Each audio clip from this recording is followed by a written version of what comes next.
So truly engaging the abs when you're working out and not getting the hip flexors and not getting the psoas and not getting the lower back involved is extremely, extremely difficult. And I want to be able to explain in this video some of the physiology and some of the science behind why you should train a specific way when it comes down to targeting your abs.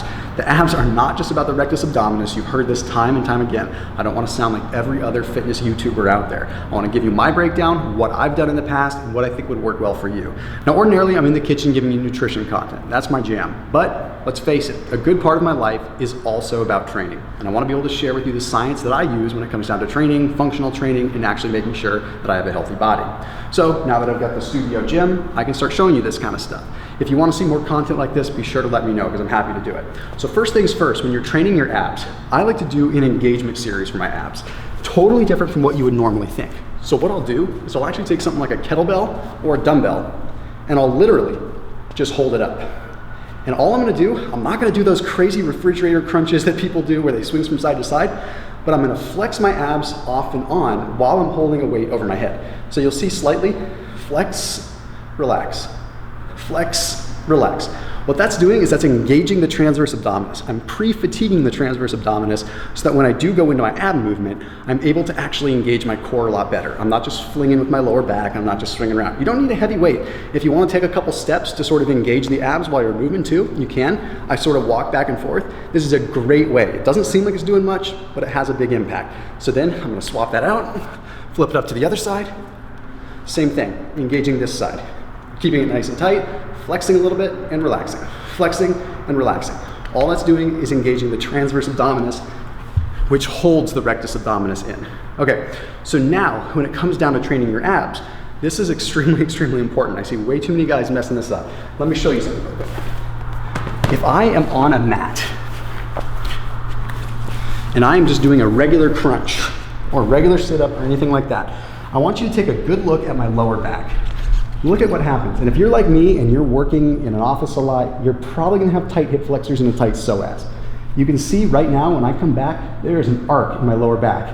And when I engage, it makes it really, really tough. You see that constant swinging there. Boom. It's not supposed to do that.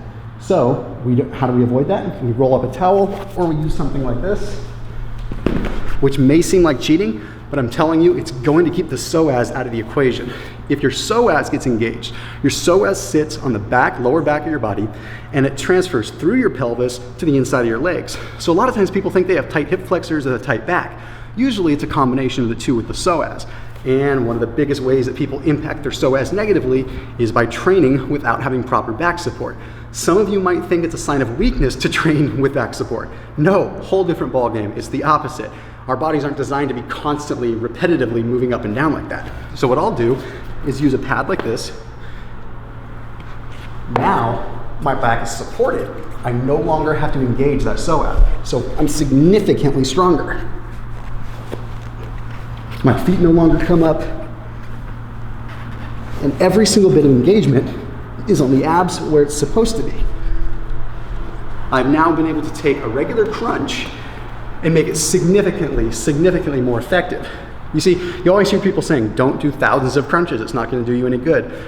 They're right, because if you don't have the proper back support, it doesn't work. All you have to do is roll up a towel, take a foam roller, take a pad like that, and that's gonna help your abs engage significantly more.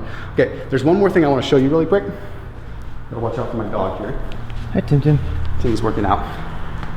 After you've engaged your abs is the only time you want to add added resistance to them. I see way too many guys going straight into doing weighted resistance exercises for their abs. There's no pre-exhaustion, there's no engagement to the abs yet. They're not ready to take the brunt of the load. Your abs are not designed to be holding copious amounts of weight. So fatigue them a little bit first and then polish them off so you don't have to go super heavy. I'm gonna use a weight stack here. I'm only gonna use maybe 40 or 50 pounds, nothing crazy. Now is when I'm gonna do my rope crunches because they're pre-fatigued. Now is when I can actually allow my abs to do what they're supposed to do, rather than just swinging it.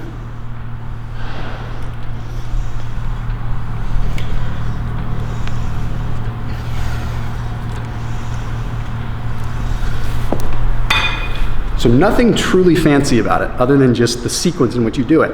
So just to recap here, engage, transverse abdominis. It's gonna hold your rectus abdominis, your six pack, actually in. Then go into a simple movement with just body weight with your back supported. Don't be afraid of supporting your back. Then lastly, move into your weighted exercises, whether it's cable crunches, whether it's kettlebell crunches, anything involving extra weight should always be last so you can get away with doing the least amount of weight. If you end up having a lot of weight, you're gonna hurt yourself, you're gonna engage your psoas, you're gonna end up like me hobbling along when I train wrong. All right, so there you have it. If you like these kinds of videos, let me know. I'm happy to do more training videos. I'm happy to do more physiology videos and break things down in a different way compared to other YouTubers out there. So as always, keep it locked in here on my channel, and I will see you in the next video.